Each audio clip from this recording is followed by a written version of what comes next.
What's really good, my people? Welcome into No Catch Up Sports Talk via Chicago. Bears recap week 2. It's Victory Monday, Big Nick the Quick. Yep. They got the W 2017 against the Bengals last night. We're going to break it down, get some thoughts, give you a quick 30 on the game. Hey, man, let's jump right in. The D showed up. We were talking about it before the game. How, or at least, hey, let's back up a little bit. Me and Big Nick the Quick are always talking, always texting before the game starts. And we were talking about, like, how is this shit going to go? And I mentioned to Nick, I'm like, listen, I'm nervous because I don't really know what team's going to show up. But I've seen this team do a lot of crazy stuff on the defensive end at home, like befuddle Tom Brady, beat the Buccaneers, had Tom Brady throwing up four fingers. He didn't know it was fourth down. So I've seen the defense put in big performances, no matter how good the overall team is, I guess, especially at home. You were a little more suspect, as was I, but I just wanted to put that out there. And just as I put it out there, they showed up in a major, major way against the Bengals. Yeah, absolutely. So yeah, I was definitely worried before the game. I think I was saying in the group text that the Bears are going to lose by 20. I have zero confidence going in this game. I think after last week and just the general vibe that I had about the team, I just had no confidence going into this game. So I will say this: I gave Nagy credit last week before we killed him on the podcast for part of his game plan last week. I'll give them credit this week, man. They came out as a team overall, not just the defense, but even offensively. Those first couple drives with Dalton, they came out fired up. Team was operating with urgency. They looked like they were coming out and trying to show that last week was a fluke. So as far as a team coming out, and again, we talked about, whether it's Green Bay last week or some of the teams yesterday, teams that just come out flat, that was not the Chicago Bears yesterday at all. They came out ready to play on both ends of the ball. They were fired up. I thought the game plan in the beginning of the game was excellent. We can talk about the rest of the game. Obviously, we will going forward. But as far as how they came out and how they looked and just the energy, the vibe, I couldn't be more pleased with that. And I think that went a long way as far as getting that victory, because there were a lot of misses overall in that game and a lot of shit that they definitely need to clean up and they need to focus on going forward. But I kind of sound like Nagy talking like that. But I think it's because I just listened to the Nagy presser from yesterday. But, for real. I will give them credit for how they came out, because I think overall as a unit, they came out really, really fired up. Yeah, I mean, they're at home. It's the opening weekend at the crib. But, yeah, like you said, they looked like they were ready to play. They got coached up, talked to, whatever it was. I don't know if they were pissed off about getting embarrassed on Sunday night. Whatever it was, the D specifically came out fired up. Now, where you want to start? Because we could get. So I'll even push back on that. I thought the offense came out fired up. I thought the pace that they were playing with for that first couple of drives with Dalton, look. And here's the thing: it's not like we don't want Dalton to be successful. It's not like we personally have anything against Andy Dalton. It's not his fault he was brought in. It's not his fault he was brought that much money. He has never done anything to us. And ultimately, if he's going to be the quarterback, we want him to have success. We just have a longer term picture, or even a more of a right now picture, that we want to see Justin Fields. With that being said, Andy Dalton came out fired up yesterday. Andy Dalton was in rhythm. Andy Dalton was tucking and running when it was time to. He was playing like a guy who has been hearing for the last 3 months how everybody in the city wants to replace him. I thought on some of those runs, which I haven't watched, his entire career, but I don't recall Andy Dalton being able to move like that. I mean, he was making plays all over the field until he got hurt. It was almost at the point when he got hurt, I was kind of like, damn, I want to at least see him finish this drive, because this dude is out on a mission. So I don't think it was just the defense. I think we have to give credit offensively to how they came out in that game. They came out with a solid plan, but we've seen that from Nagy before. We've seen it before when he gets to script, meaning, the first 10, 15 plays in an NFL game are always scripted, right? So if you give him 7 days to sit down and write out the first 15 plays, it's going to look good. It's when after that point happens that things start to go off the rails. But how they came out yesterday offensively gave me a lot of confidence. I mean, they scored a touchdown on their opening drive. 12 plays, 61 yards, 558. Touchdown, 7-0 Bears. Right off the gate. Took a lot of time off the clock. Yeah. Yeah, no, they look good. They were getting Mooney involved. They got A-Rob involved, got him his first touchdown of the year. Montgomery looks different. Now, I don't know if he got in the gym and he's just in better shape. He looks like he's the same frame, but his feet, his agility, that move he put on my man on the sideline, I did not know he had that in his back. Right. Like when he caught that and he was over there, I'm like, okay, this is a little 4 or 5 yard gain. Cool. He put his foot in the ground, shook dude. Dude didn't touch him. It wasn't like he broke the tackle. The dude didn't touch him. Right. He went up the sideline, picked up an extra dozen or 15 or whatever it was. But yeah, man, you're right. They came out. And we had a long stretch. I think it might have been last year where we didn't score any touchdowns in the first quarter. Remember that? Remember we couldn't score in the first quarter? It was just we just never scored in the first quarter. Never scored in the first quarter. No offensive touchdown in the first quarter. So to see Dalton come out and I guess take to the script that Nagy put together, it was nice to see. And then we could then get into the defense because so we just gave Dalton a little love. Let's get into this defense, and then we'll close the show on what we think, like what's going to happen now. We got a guy that's hurt in Andy Dalton, and then now Justin Fields comes in, and we'll talk about his performance as well. What'd you like about the D? Eddie Jackson making plays. What? Yo, I mean, it's funny because it was like I said, it's like it almost just seems like they felt like playing today. Right. That's kind of what it seemed like. I think so. First off, you capitalize on the opportunity, right? I think you knew coming into this game that Cincinnati Bengals offensive line is one of the worst units in the NFL, right? You knew that from last year.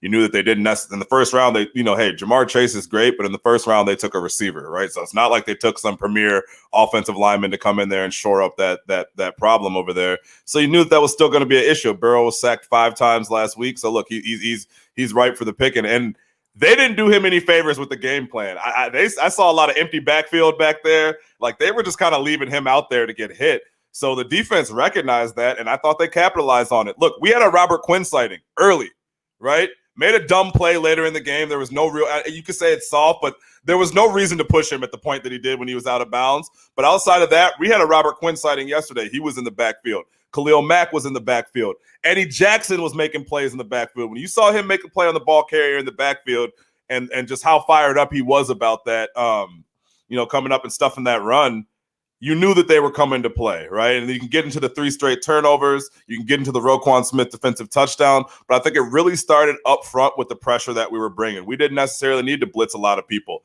The linebackers did their job. I think Ogletree in 2 games has looked great. That was a hell of a signing as far as filling in for Trevathan, right? But I think it starts with that. Yeah, he's looked really good. Yeah. But it really starts with that front 4, the pressure that they were putting on him, the aggression that they were playing with. Khalil Mack was getting involved. Robert Quinn was getting involved. Akeem Hicks was doing his thing. Who's the guy that's filling in for Eddie Goldman? We had Bilal Nichols was in there, and then the guy who had the pick, Blackson. Yeah, Michael Blackson. I'll tell you exactly. I think it's Antoine Blackson, something like that. Shout out Michael Blackson. If we would have had Talib and Gus Johnson, they 100% would have made a Michael Blackson reference, but you're not going to get that from Sanchez and whoever the other clown is that we had. Angelo Blackson. Great name. That is a great name.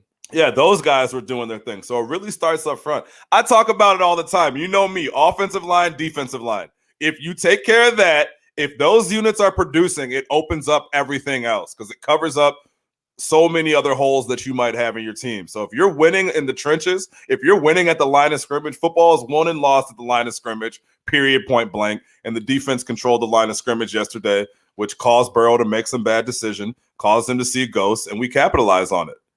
Yeah, simple and plain. That's what it is. Simple. It's not that difficult. Right. It's really not. It's really not. And it was funny because, first of all, hey, shout out our guy Eli Cabron. If you're looking for him, he couldn't make it this morning, but he'll be back. He's not out of the mix or anything like that. But defensive line, offensive line, no question about it, bro. The defensive line was wreaking havoc. Yo, Burrow made a couple throws with people literally in his chest.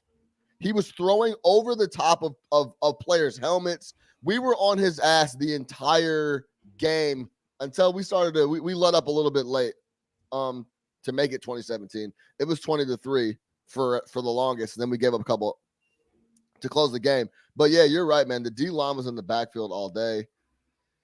It's just that was Bears football that we've been accustomed to since we were kids. That's simple.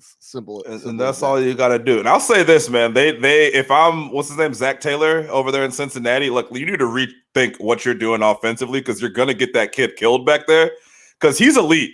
I will say this. I tweeted yesterday, his ball place, and this is right before he threw the pick, but his ball placement on some of his throws is elite.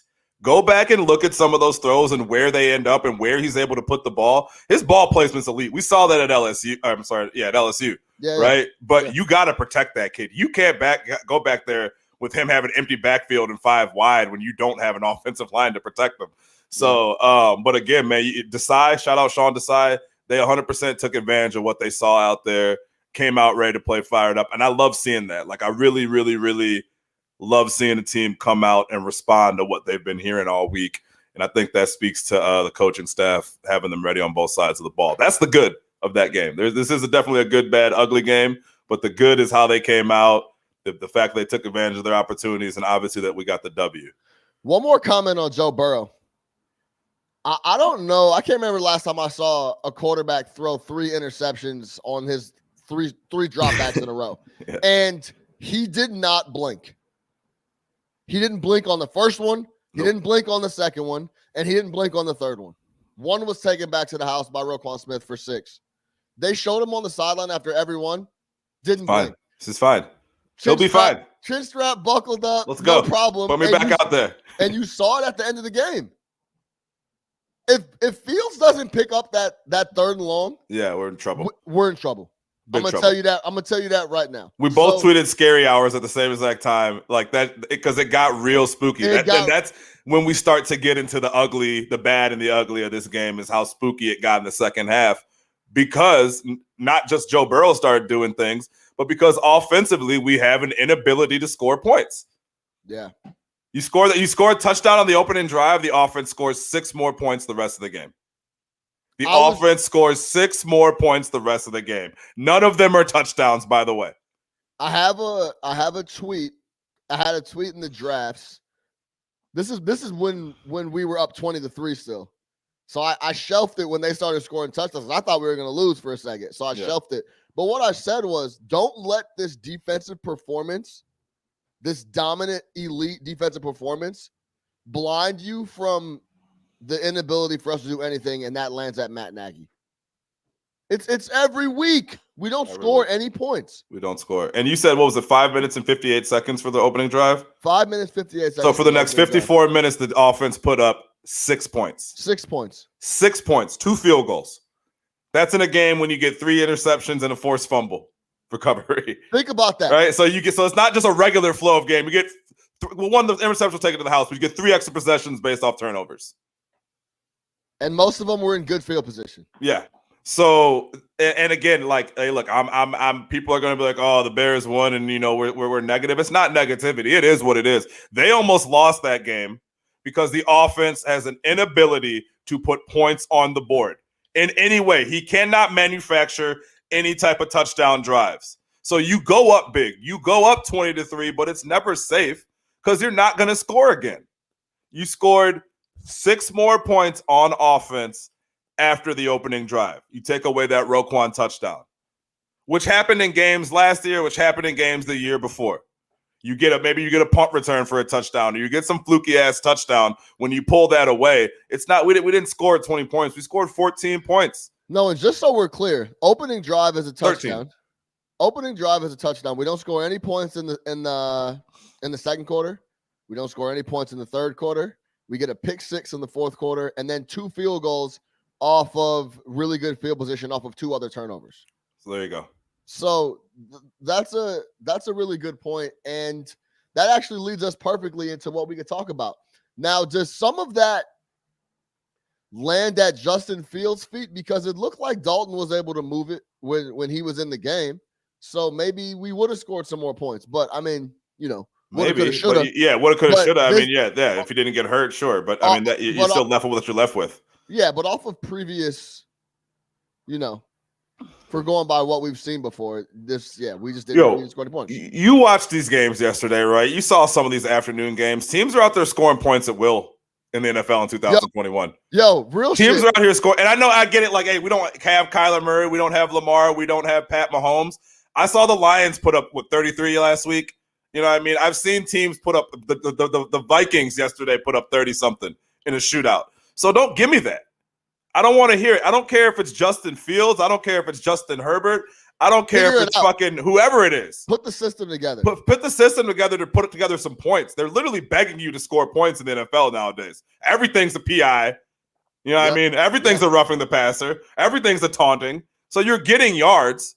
No, I don't want to hear that. There's no reason. There's no excuse. There's no excuse when you have some of these players who are now in the 4th year in this system, 3rd year in this system, that you don't know your personnel and you can't scheme up some points. I don't want to hear that. We're not letting them off the hook for this. We can't do that. I don't care who was bad. I have seen shit quarterbacks come out. Taylor Heineke. Taylor Heineke came out and put up points the other day. Hey, Derek Carr looks like an MVP candidate. He's putting up points. I don't want to hear it. Hey, listen. I had a lot of money on the Browns yesterday, so I was watching the Browns closely. Tyrod Taylor is moving the rock like he's an elite quarterback.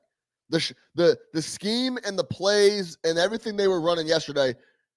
If you get a chance, go watch the extended highlights of Browns Texans. And that's a shit team. They have no talent. The play calling that they were running was working, and it was working really well. Tyrod Taylor goes down. They bring in this guy, Zach Mills. I don't even know who this is. Davis Mills. Davis Mills, whatever his name is. And he's moving the rock. Yeah. So, I agree with you, man. The NFL is designed for you to put up a lot of points. People are scoring 30, 40, 50 points at will. All over the place. You saw what was going on last night in Baltimore. Scoring points. Points here, points here. Take them. Yeah. The Bears yesterday, 206 total yards. For the dominant performance that we put on defense, the Bengals had 42 more total yards on offense than we did. And we literally were destroying them on the defensive end. The Bears had 200 total yards, 3.4 yards per play. I mean, yeah. I'm looking at these scores yesterday. The Titans put up 33 points, and you know what they're doing on every single play. You know what I mean? 90% of the time, it was crazy. I'm watching that game yesterday, and I'm like, 90% of the time, the ball goes to Derrick Henry. It's a run to Henry. It's a screen to Henry. He's out in the flats. It's whatever you want to do to Derrick Henry. The whole universe knows where the ball's going. They put up 33 points. And their quarterback is sus. Definition of sus. So I don't want to hear that. So you mean you can't put it up with the 11th pick in the draft?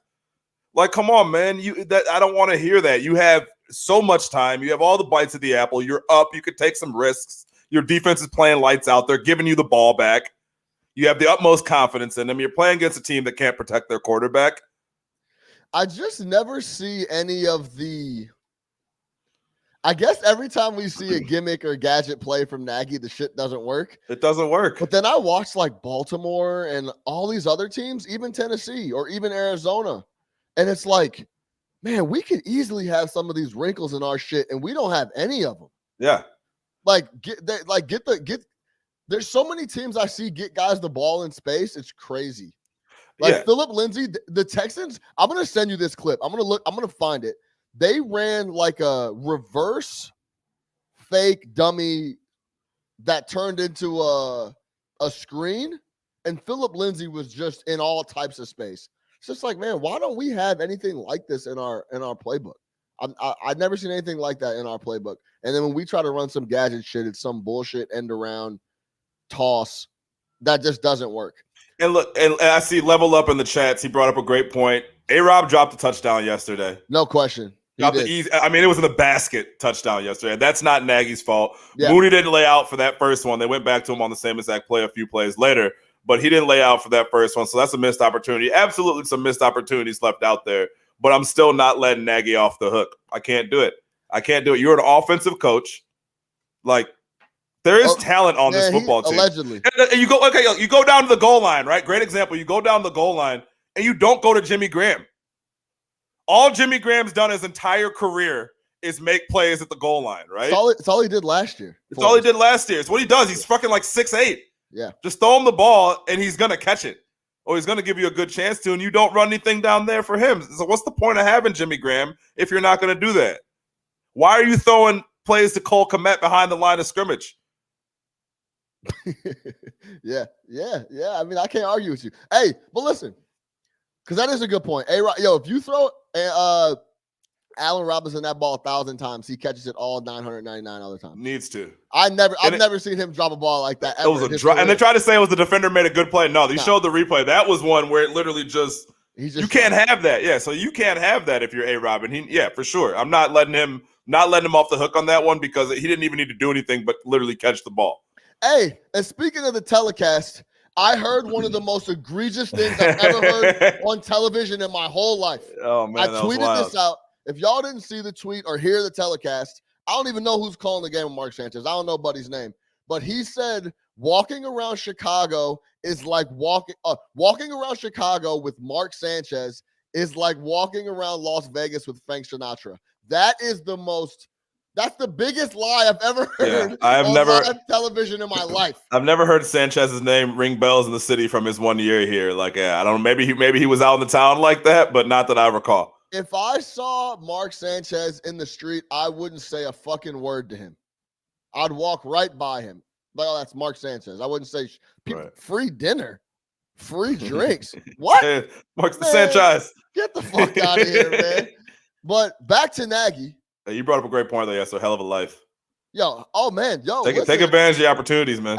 Hey, everybody listening, man. Take advantage of your opportunities. If you play in LA and New York City. Mark Sanchez parlayed 16 games, I think he started at USC, into his entire life. Yep. Drafted top of the league, went to the Jets. He played solid at the Jets for a couple of years, but the D was crazy. Couple AFC championships later, and your life is done. You chill. You make a couple $1 million a year doing this. It's salute, my man, Mark Sanchez. Hey, look, take advantage of the opportunity. It's very important. Very important. So, back to Matt Nagy. The team is so fucking undisciplined. Every week. We talk about this every week. They have to lead the league in dumb penalties. Every week, bro. Wide receivers punching guys with their helmets on. Like it go every week. A bad penalty. Week. Look, and say what you want to about the taunting shit. Like, I get, like, look, we could sit here and be like, yo, this taunting is out of control. It's stupid. The league sent a memo and said, don't do this. You can hate it all you want to, right? It's just like the quarterback shit. Complain all you want. It's not going anywhere. If you're Tashawn Gibson, you know you can't do that. You just know you can't do that. You can't stand over the quarterback and do that, right? Like, the league has been telling you that forever.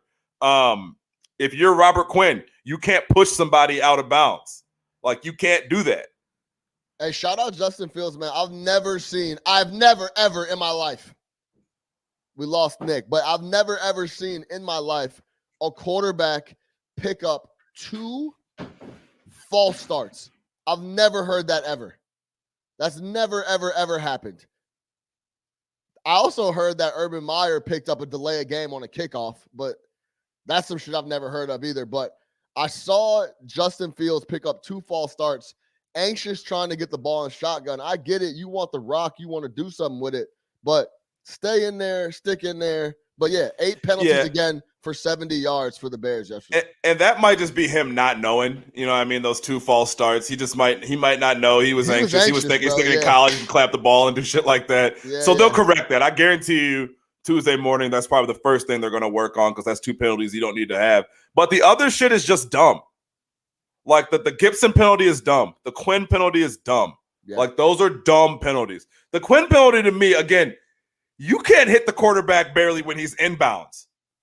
For what reason are you nudging him 3 yards out of bounds? And it was unnecessary. You're just pushing him for the sake of pushing him.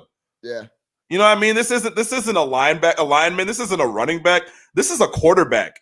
Burrow set him up, though. Yeah. Well, Burrow's smart. Burrow set him up. He was chilling on the sideline. So, yeah, man. Hey, listen, we got the W, though. But absolutely. The offense, we got to get it together there. We just got to – I would just love to see scheme up some shit, man. Something. You're supposed to be the man. Scheme up something for us, bro. We just said it. Look around the league and see what other teams are doing. If you're scoring points with Tyrod Taylor, if you're scoring points with Ryan Tannehill, if you're scoring points with Jared Goff, you could score points with Justin Fields and Andy Dalton. The Ravens have 75 players on the injury list. The whole team. They're just signing guys. And they had to have right around 200 yards of offense in the first quarter. The Bears had 206 yards of offense in the whole game yesterday. So we'll leave it there. Let's close it with the biggest talk, man. This is going to be the talk all week. Andy Dalton goes out in the second quarter, comes back and plays, but then they end up taking him out and leaving Justin Fields to play the rest of the game. Nick, is this a situation where, because let's be honest, Dalton looked better than Fields did, right? Good. And I don't want to say, I'm not flipping at all. If you asking me, play Fields the rest of the year right now today. I've been saying that. I've been screaming that. You've actually made your decision a lot easier. Yeah. That doesn't change anything, right? But do you think so? When you say that, Nick, you're saying you think they're gonna run out Fields. It's over. It's done. Well, I think if Fields has any level of success, right? Like if you are able to point to some positive, again, the bar is so low. So you're talking about a bar set at what, 20 points this week, and what did we score last week? 17, I believe. 17. Check, so what? 3 touchdowns through 2 weeks on offense. The bar 14, is not 14 last week. 14 last week, right? So 3 touchdowns total on offense that you scored in the 2021 NFL season if you're the Chicago Bears in 8 quarters of football. 2 on offense. No, 3 on offense. 3 on offense. Yeah, the 4th on D, right? Yeah. So the bar is very, very low. So if he's able to go above that and he's able to produce scoring drives and touchdowns, like if you come out next week and you score, who do we got next week? Cleveland, right? At Cleveland. At Cleveland. That's going to be a tough game. But if you come out and you put up 31 at Cleveland, right? No matter how many of those touchdowns are from him, but if the offense looks humming, it's going to be hard to look at the locker room and be like, yo, we're going back to Andy. When you already knew, right, the plan was at some point to go to Fields this year. So if you go to him and he looks good or he looks competent or the offense looks explosive, then I don't see how you can go back to Andy Dalton. It's just a tough break. This is the NFL. Injuries give way to the rookie all the time. So if he's playing well, I don't think you want to go and bench him. You don't want to mess with his confidence. You don't want to mess with what everybody wants. So, yeah, I think you've got your built-in excuse. Clearly, it's an organizational mandate that he didn't start the season, right? I think Nagy probably would have started on week 1. Ryan Pace mandate. Ryan Pace, McCaskey, whoever's calling the shots. McCaskey doesn't do anything. Probably Ted Phillips. Listen, man, people need to open their eyes. Ryan Pace runs this whole fucking shit from top to bottom. McCaskey's not doing shit but counting money up, and Ted Phillips isn't doing shit but counting some more money up. Ryan Pace makes the decisions. He convinced McCaskey to keep him in the spot in the first place. You feel me? Yeah. This guy, Ryan Pace, runs everything from top to bottom down. He tells Nagy what to do. I firmly believe that. I don't care what anybody says. That's what I think. And the more the weeks go on, I think it's proven that way.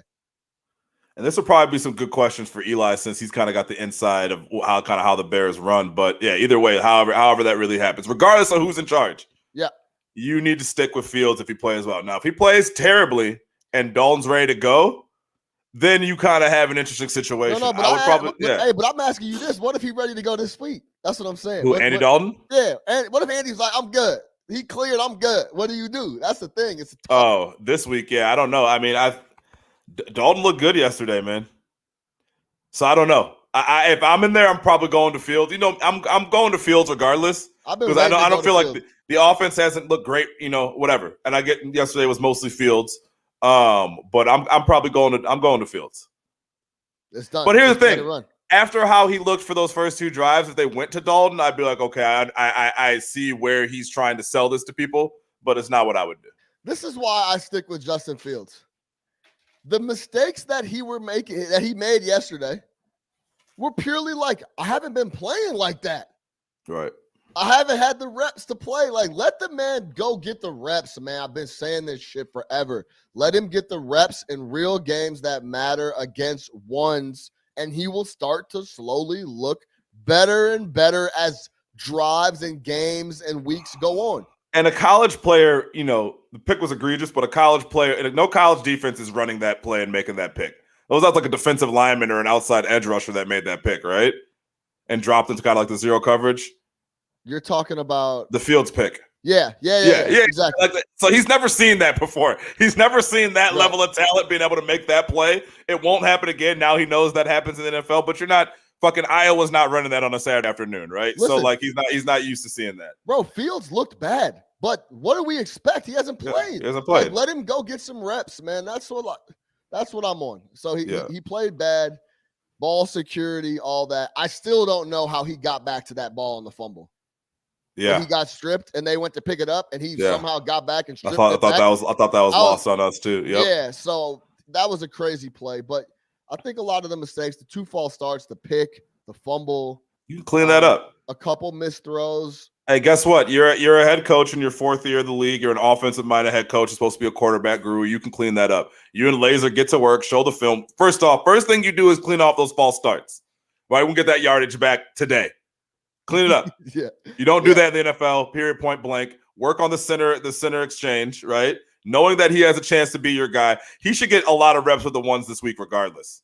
If Dalton comes back, hey, look, he just got hurt. You don't know what's going to happen. You don't know if it's going to linger. Make sure you're getting those little small things ready to go.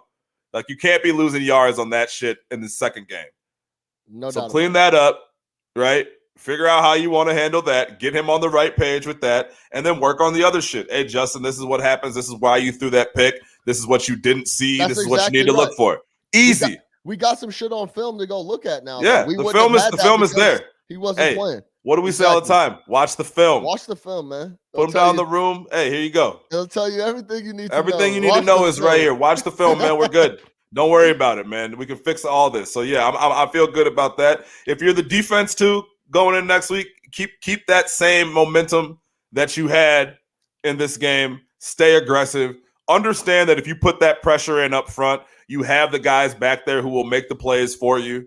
We saw that. You have playmakers on D. Just keep that pressure up front. It's so important. It is literally the foundation of our defense is putting pressure up front. No doubt. Because it leads to everything else. The defense is gonna give up some plays. It's built that way. But if you put the pressure up front, you're gonna get the turnovers. And you win that turnover battle, you win the game. Always in the NFL. Game ball, Darnell Mooney. That boy gets open, man. He gives the quarterback an opportunity to put the ball in a good spot. 6 catches, 66 yards. Did his thing. Shout out Darnell Mooney. All right, that's it, man. Bears week 2 recap is done, dusted. In Cleveland next week. Hey, like I said, I watched the game. Cleveland's D looked very, very, very soft. Very soft. They were giving up big chunk plays to the Texans. So we got an opportunity to move the rock there. Stay tuned for that week 3 at Cleveland. For Big Nick the Quick, I am your host, Sean Little. No Catch Up Sports Talk via Chicago. Let's get it.